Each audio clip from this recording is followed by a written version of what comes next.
Maestros, en esta ocasión vamos a estudiar qué es el contexto y el contenido. El Manual de la Enseñanza y el Aprendizaje del Evangelio dice lo siguiente.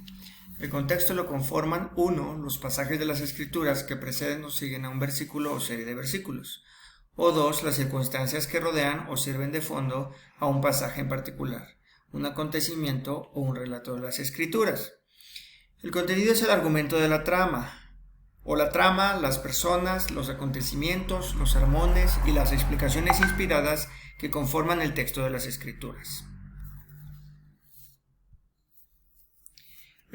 El contexto podríamos decir que es como esta imagen o escenografía. Es aquello que rodea un acontecimiento, situaciones pasadas que han sucedido en determinado lugar o las circunstancias cuando sucedió algo. El contenido, por otra parte, podríamos decir que es como la habitación de la imagen anterior, pero ahora con personas, como se muestra en esta imagen. Es decir, son los acontecimientos que suceden en determinadas circunstancias. Incluyen el argumento o la trama, las personas, sermones y explicaciones inspiradas.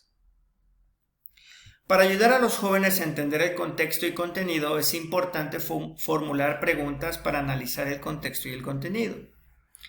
Las preguntas para analizar pueden ayudar a los alumnos a expandir su comprensión del texto y de los acontecimientos de las Escrituras, ayudarles a examinar los pasajes en el contexto de sus antecedentes históricos y culturales o a la luz de otros pasajes de las Escrituras, a clarificar el significado de las palabras y frases, o ayudarles a analizar los detalles del relato para obtener mayor significado. Este proceso prepara a los alumnos para estar en capacidad de identificar los principios y las doctrinas. Para demostrarles, voy a formular preguntas para analizar el contexto y contenido de Mosiah 4, del 1 al 2. Y lo haría de la siguiente manera. Jóvenes, vamos a leer los siguientes versículos en cuanto al discurso que el rey Benjamín estaba dando a su pueblo sobre la torre que mandó a construir. Mientras leemos el versículo 1, recuerden cuáles son las palabras que el ángel le comunicó al rey Benjamín. El versículo 1 dice lo siguiente. Y ahora bien, aconteció que cuando el rey Benjamín hubo concluido de hablar las palabras que le habían sido comunicadas por el ángel del Señor, miró a su alrededor hacia la multitud.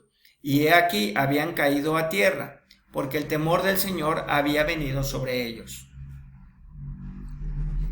La siguiente pregunta que yo haría es la siguiente. ¿Cuáles creen que fueron las palabras que había comunicado el ángel al rey Benjamín que provocaron temor en el pueblo? Para responder esta pregunta, los jóvenes tendrían que repasar sus anotaciones de la clase anterior o echar un vistazo al capítulo anterior. Continuamos con la clase. Jóvenes, vamos a leer el versículo 2 para averiguar por qué habían caído a tierra las personas y el temor había venido sobre ellos. El versículo 2 dice lo siguiente. Y se habían visto a sí mismos en su propio estado carnal, aún menos que el polvo de la tierra. Y todos a una voz clamaron diciendo, Oh, ten misericordia, y aplica la sangre expiatoria de Cristo para que recibamos el perdón de nuestros pecados y sean purificados nuestros corazones. Porque creemos en Jesucristo, el Hijo de Dios, que creó el cielo y la tierra y todas las cosas, el cual bajará entre los hijos de los hombres. La pregunta que yo haría siguiente es, ¿por qué el pueblo tuvo temor según el versículo 2? Y después haría otra pregunta adicional. ¿Qué significa que se vieron en su propio estado carnal? Ahora, maestros, les invito a que hagan la práctica siguiente.